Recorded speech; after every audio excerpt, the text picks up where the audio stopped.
RSS ವಿರುದ್ಧ ಪ್ರಿಯಾಂಕ್ ಖರ್ಗೆ ಅತಿ ದೊಡ್ಡ ಆರೋಪ ಮಾಡ್ತಾ ಇದ್ದಾರೆ.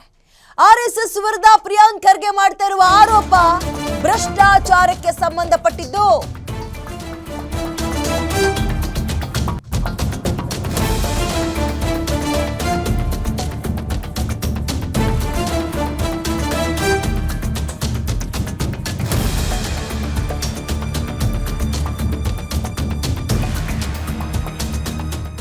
ಆರ್ಎಸ್ಎಸ್ ವಿರುದ್ಧ ಸಚಿವ ಪ್ರಿಯಾಂಕ್ ಖರ್ಗೆ ಭ್ರಷ್ಟಾಚಾರದ ಆರೋಪ ಮಾಡ್ತಾ ಇದ್ದಾರೆ.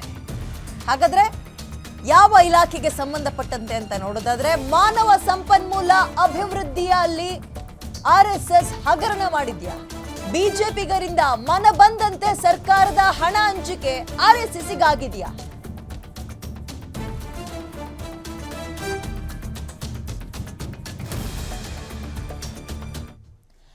ಅಭಿವೃದ್ಧಿಗೆ ಮೀಸಲಾದ ಹಣವನ್ನ ಆರ್ಎಸ್ಎಸ್ ದುರ್ಬಳಕೆ ಮಾಡಿಕೊಂಡಿದೆ ಅನ್ನುವ ಆರೋಪವನ್ನ ಸಚಿವ ಪ್ರಿಯಾಂಕ್ ಖರ್ಗೆ ಮಾಡ್ತಾ ಇದ್ದಾರೆ. ಆರ್ಎಸ್ಎಸ್ ಮತ್ತದರ ಅಂಗಸಂಸ್ಥೆಗಳಿಂದ ಹಣ ದುರ್ಬಳಕೆಯಾಗಿದೆ, ಇದು ಪ್ರಿಯಾಂಕ್ ಖರ್ಗೆ ಆರೋಪ.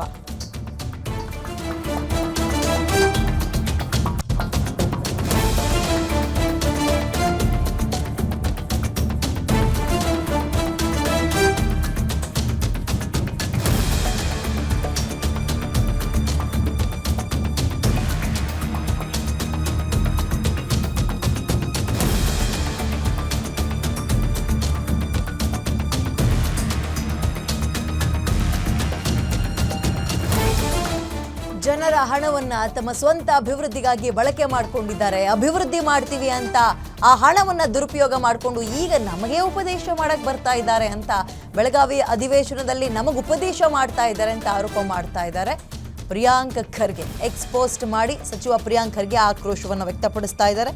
ಇದೀಗ ಆರ್ಎಸ್ಎಸ್ ಭ್ರಷ್ಟಾಚಾರದಲ್ಲಿ ತೊಡಗಿದೆ.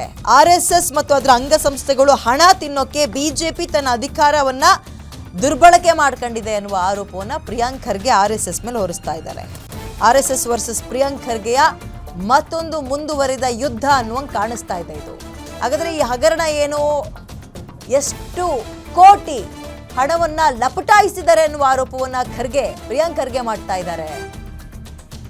ಯಾರದಕ್ಕೆ ಅವಕಾಶ ಮಾಡಿಕೊಟ್ರು ನೋಡ್ತಾ ಹೋಗೋಣ. ಓಕೆ, ಈಗ ಆರ್ಎಸ್ಎಸ್ ವರ್ಸಸ್ ಪ್ರಿಯಾಂಕ್ ಖರ್ಗೆ ಇಲ್ಲಿ ತನಕ ನಾವು ಗಮನಿಸಿದ್ವಿ, ಅದೊಂದು ರೀತಿಯ ಹೋರಾಟ. ಬಟ್ ಇದು ಭ್ರಷ್ಟಾಚಾರದ ಆರೋಪವನ್ನ ಆರ್ಎಸ್ಎಸ್ ಮೇಲೆ ಪ್ರಿಯಾಂಕ್ ಖರ್ಗೆ ಅವರು ಹೊರಿಸ್ತಾ ಇದ್ದಾರೆ. ನೋಡಿ, ಅಲ್ಲಿ ಲೈನ್ಸ್ನ ಗಮನಿಸ್ತಾ ಇದ್ದೀರಿ. 322 ಕೋಟಿಗೂ ಹೆಚ್ಚು ಹಣವನ್ನ ದುರುಪಯೋಗ ಪಡಿಸಿಕೊಳ್ಳಲಾಗಿದೆ ಅಂತ ವರದಿಗಳು ಹೇಳುತ್ತೆ. ಬಹುಶಃ ಇದು ಆ ಅವಧಿಯಲ್ಲಿ ರಾಜ್ಯದಲ್ಲಿ ನಡೆದ ಅತಿ ದೊಡ್ಡ ಹಗರಣ, ವಂಚನೆ, ದುರುಪಯೋಗ, ಭ್ರಷ್ಟಾಚಾರ ಅಂತ ಹೇಳ್ಬೋದು. ಸಮಾಜವು ರಾಜ್ಯ ಸರ್ಕಾರದಿಂದ ಯಾವುದೇ ಅನುಮತಿ ಅಥವಾ ಮಾಹಿತಿ ಇಲ್ಲದೆ ಈ ಕೆಲಸಕ್ಕೆ ಮುಂದಾಗಿದೆ. ಇದು ಪ್ರಿಯಾಂಕ್ ಖರ್ಗೆ ಅವರು ತಮ್ಮ ಎಕ್ಸ್ ಖಾತೆಯಲ್ಲಿ ಹಂಚಿಕೊಂಡಿರುವಂತಹ ಡೀಟೇಲ್ಸ್. ಈಗ ಇದಕ್ಕೆ ಬಿಜೆಪಿ ಉತ್ತರ ಏನು ಕೊಡುತ್ತೆ? ಅಂಡ್ ಆರೋಪ ಮಾಡೋದು ಒಂದು ಕಡೆ ಆದರೆ ಆರೋಪಕ್ಕೆ ತಕ್ಕಂತೆ ಸಾಕ್ಷ್ಯಗಳನ್ನು ಒದಗಿಸೋದು ಕೂಡ ಮತ್ತೊಂದು ರೀತಿಯ ತಾಕತ್ತು. ಅದನ್ನು ಒದಗಿಸುವಲ್ಲಿ ಪ್ರಿಯಾಂಕ್ ಖರ್ಗೆ ಅವರು ಪಾಸ್ ಆಗ್ತಾರ ಅನ್ನೋದು ಪ್ರಶ್ನೆ ಆಗುತ್ತೆ. ಏನಿದು ಹಗರಣ ಅಂತ ನಿಮ್ಮ ಎಡಬದಿಯಲ್ಲಿ ಗಮನಿಸ್ತಾ ಇದ್ದೀರಿ. ಅಭಿವೃದ್ಧಿಗೆ ಅಂತ ಇಟ್ಟಿದ್ದ ಹಣವನ್ನು ಆರ್ಎಸ್ಎಸ್ ದುರ್ಬಳಕೆ ಮಾಡ್ಕೊಂಡಿದೆ. 322 ಕೋಟಿಗೂ ಹೆಚ್ಚು ಹಣ ದುರುಪಯೋಗ ಮಾಡ್ಕೊಂಡಿದೆ. ಅವತ್ತಿನ ಅಧ್ಯಕ್ಷ ಬಸವರಾಜ್ ಪಾಟೀಲ್ ಸೇಡಂರಿಂದ ಭಾರಿ ಭ್ರಷ್ಟಾಚಾರ ಆಗಿದೆ ಅನ್ನುವ ಆರೋಪ ಮಾಡ್ತಾ ಇದ್ದಾರೆ. 5 ತಾಲೂಕುಗಳನ್ನು ಅನಧಿಕೃತವಾಗಿ 8ನೇ ಜಿಲ್ಲೆಯಂತೆ ಪರಿಗಣಿಸಿದ್ದಾರೆ. ಇವರೇ ಹೊಸ ಒಂದು ಜಿಲ್ಲೆ ಮಾಡ್ಕೊಬಿಟ್ಟಿದ್ದಾರೆ. ಅದರ ಅಭಿವೃದ್ಧಿಗೆ ಅಂತಲೂ ಹಣ ತಗೊಂಡು ಅದನ್ನು ಆರ್ಎಸ್ಎಸ್ ಕೊಟ್ಟಿದ್ದಾರೆ. ಇದು ಪ್ರಿಯಾಂಕ್ ಖರ್ಗೆ ಅವರ ಆರೋಪ.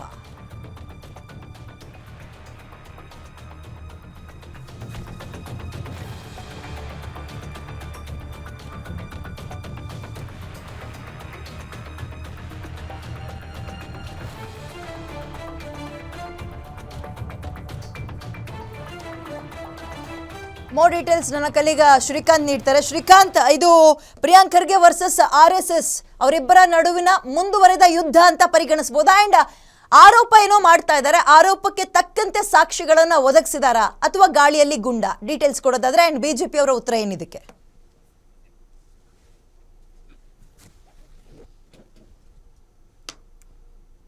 ಶ್ರೀಕಾಂತ್, ನನ್ನ ಧ್ವನಿ ಕೇಳಿಸ್ತಾ ಇದ್ರೆ ನಿಮ್ಗೆ? ಎಸ್, ಮತ್ತೆ ಸಂಪರ್ಕಕ್ಕೆ ತಗೊಳ್ಳೋಣ. ಇದೀಗ RSS ವರ್ಸಸ್ ಖರ್ಗೆ ಸಂಘರ್ಷ ಮತ್ತೊಂದು ಹಂತದ ಅಥವಾ ಮತ್ತೊಂದು ಸುತ್ತಿನ ಕಿಚ್ಚನ್ನ ಹೊತ್ತಿಸಿದಂಗೆ ಕಾಣಿಸ್ತಾ ಇದೆ.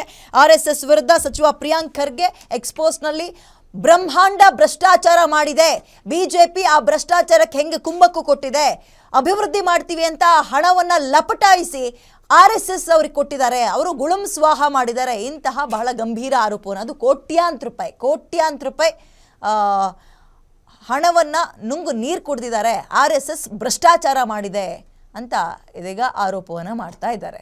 ಇದನ್ನು BJP ಹೇಗೆ ಸಮರ್ಥನೆ ಮಾಡ್ಕೊಳ್ಳುತ್ತೆ ಅಥವಾ ಈ ಆರೋಪದಿಂದ ಮುಕ್ತರಾಗಿದ್ದೀವಿ ಅನ್ನುವಂಥದ್ದನ್ನು ಹೆಂಗೆ ಪ್ರೂವ್ ಮಾಡ್ಕೊಳ್ತಾರೆ ಅನ್ನುವಂಥದ್ದು ಬಹಳ ಪ್ರಮುಖ ಪಾತ್ರ ವಹಿಸುತ್ತೆ. ಮುಂದಿನ ಹಂತದಲ್ಲಿ ಕಾದ್ ನೋಡೋಣ BJPಯ ರಿಯಾಕ್ಷನ್ ಹೇಗಿರುತ್ತೆ ಅಂತ. ಮತ್ತೆ ಸಂಪರ್ಕಕ್ಕೆ ನನ್ನ ಕಲ್ಲಿಗ ಶ್ರೀಕಾಂತ್ ಸಿಕ್ಕಿದ್ದಾರೆ. ಶ್ರೀಕಾಂತ್, ಇದು ಬರೀ ಆರೋಪನ ಅಥವಾ ಆರೋಪಕ್ಕೆ ತಕ್ಕಂತೆ ಸಾಕ್ಷಿಗಳನ್ನು ಒದಗಿಸಿದಾರ ಪ್ರಿಯಾಂಕ್ ಖರ್ಗೆ? ಎಸ್ ವಿದ್ಯಾ, ಏನು ಅಂದ್ರೆ ಹಿಂದೆ ಸಚಿವ ಪ್ರಿಯಾಂಕ್ ಖರ್ಗೆ ಹಾಗೂ RSS ನಡುವೆ ನಡೆದಂತ ಜಟಾಪಟಿ ಮುಂದುವರೆದಿದೆ ಅಂತಾನೆ ಹೇಳ್ಬೋದು. ಏನು ಹಿಂದೆ ಪಥಸಂಚಲನ ವಿಚಾರವಾಗಿ RSS ಹಾಗೂ ಪ್ರಿಯಾಂಕ್ ಖರ್ಗೆ ಅವರು ಹಗ್ಗ ಜಗ್ಗಾಟ ನಡೆಸಿದ್ರು. ಕೊನೆಗೂ ಆ ಘಟನೆ ಸುಖಾಂತ್ಯವಾಗಿದೆ ಅನ್ನುವ ಬೆನ್ನಲ್ಲೇ ಇದೀಗ ಮತ್ತೆ ಪ್ರಿಯಾಂಕ್ ಖರ್ಗೆ ಅವರು RSS ವಿರುದ್ಧ ಮುಗಿಬಿದ್ದಿರುವಂತದ್ದು. ಏನು ಬಿಜೆಪಿ ಸರ್ಕಾರದ ಅವಧಿಯಲ್ಲಿ ಅಂದ್ರೆ 2020 ಹಾಗೂ 23ರ ಮಧ್ಯದ ಅವಧಿಯಲ್ಲಿ ಬಿಜೆಪಿ ಸರ್ಕಾರ ಆಡಳಿತದಲ್ಲಿರುತ್ತೆ. ಆ ವೇಳೆ ಬಿಜೆಪಿ ಸರ್ಕಾರವು ಕಲ್ಯಾಣ ಕರ್ನಾಟಕ ಮಾನವ ಸಂಪನ್ಮೂಲ ಹಾಗೂ ಕೃಷಿ ಹಾಗೂ ಸಾಂಸ್ಕೃತಿಕ ಸಂಘವನ್ನ ಸ್ಥಾಪನೆ ಮಾಡುತ್ತೆ. ಈ ಸಂಘ 3 ವರ್ಷಗಳ ಕಾಲ ಕಾರ್ಯವನ್ನ ನಿರ್ವಹಿಸುತ್ತೆ. ಈ ಸಂದರ್ಭದಲ್ಲಿ ಸೇಡಂನ ಮಾಜಿ ಸಂಸದರು ಆದಂತಹ ಬಸವರಾಜ್ ಸೇಡಂ ಅವರು ಅಧ್ಯಕ್ಷರಾಗಿರ್ತಾರೆ. ಈ ಸಂದರ್ಭದಲ್ಲಿ 3 ವರ್ಷದ ಅವಧಿಯಲ್ಲಿ ಒಟ್ಟು 322 ಕೋಟಿ ಹಗರಣ ನಡೆದಿದೆ ಅನ್ನುವಂತ ಆರೋಪವನ್ನ ಪ್ರಿಯಾಂಕ್ ಖರ್ಗೆ ಅವರು ತಮ್ಮ ಎಕ್ಸ್ ಖಾತೆಯಲ್ಲಿ ಹಂಚಿಕೊಳ್ಳುವ ಮೂಲಕ ಮಾಡಿರುವಂತದ್ದು. ಏನು ಹಿಂದೆ ಕೂಡ ಸರ್ಕಾರ 2023ರಲ್ಲಿ ಸಚಿವ ಪ್ರಿಯಾಂಕ್ ಖರ್ಗೆ ಅವರು CM ಅವರಿಗೆ ಪತ್ರವನ್ನು ಬರೀತಾರೆ. ಈ ಸಂಸ್ಥೆಯಲ್ಲಿ ಅವ್ಯವಹಾರ ನಡೆದಿದೆ, ಈ ಕುರಿತು ತನಿಖೆ ನಡೆಸಿಯನು. ಇದರ ಬೆನ್ನಲ್ಲೇ ಸರ್ಕಾರವು ಕೂಡ ನಿವೃತ್ತ IAS ಅಧಿಕಾರಿ ಸುಧೀರ್ ಅವರ ನೇತೃತ್ವದಲ್ಲಿ ತನಿಖಾ ತಂಡವನ್ನು ರಚಿಸಿ ತನಿಖೆಗೆ ಅನುಮತಿಯನ್ನ ನೀಡುತ್ತಾರೆ. ನಂತರ 3 ವರ್ಷಗಳ ಕಾಲ ಸುದೀರ್ಘ ತನಿಖೆಯ ನಂತರ ಇದೀಗ ಸರ್ಕಾರಕ್ಕೆ ನಿವೃತ್ತ IAS ಅಧಿಕಾರಿ ಸುಧೀರ್ ಅವರ ತನಿಖಾ ತಂಡ ಇದೀಗ ಸರ್ಕಾರಕ್ಕೆ ವರದಿಯನ್ನು ಕೂಡ ಸಲ್ಲಿಸಿರುವಂತದ್ದು. ಏನು ವರದಿಯಲ್ಲಿ ಕೂಡ ಸ್ಪಷ್ಟವಾಗಿ ಉಲ್ಲಂಘನೆ ಮಾಡಿರುವಂತದ್ದು. ಏನು ಸಂಘದ ಅಭಿವೃದ್ಧಿಗೆ 500 ಕೋಟಿಗಳ ಹಣವನ್ನ ಮೀಸಲಿಡಲಾಗುತ್ತೆ. ಈ ಹಣದಲ್ಲಿ 322 ಕೋಟಿ ಹಣ ಅವ್ಯವಹಾರ ನಡೆದಿರುವುದು ಕಂಡು ಬಂದಿದೆ. ಈ ಹಿನ್ನೆಲೆ ಈ ಕುರಿತು ತನಿಖೆ ನಡೆಸಿ ತಪ್ಪಿತಸ್ಥರ ಕ್ರಮ ಕೈಗೊಳ್ಳುವಂತೆ ತನಿಖಾ ತಂಡ ಕೂಡ ವರದಿಯಲ್ಲಿ ಉಲ್ಲೇಖ ಮಾಡಿರುವಂತದ್ದು. ಮಾನವ ಸಂಪನ್ಮೂಲ ಹಾಗೂ ಸಾಂಸ್ಕೃತಿಕ ಸಂಸ್ಥೆ ಇದೆ. ಈ ಕಳೆದ 3 ವರ್ಷಗಳ ಕಾಲ ಕಾರ್ಯವನ್ನ ನಿರ್ವಹಿಸಿರುತ್ತದೆ. ಈ ವೇಳೆ ಕಲ್ಯಾಣ ಕರ್ನಾಟಕದ 7 ಜಿಲ್ಲೆಯನ್ನ ಸೇಡಂ ಉಪ ಘಟಕ ಜಿಲ್ಲಾ ಘಟಕವನ್ನು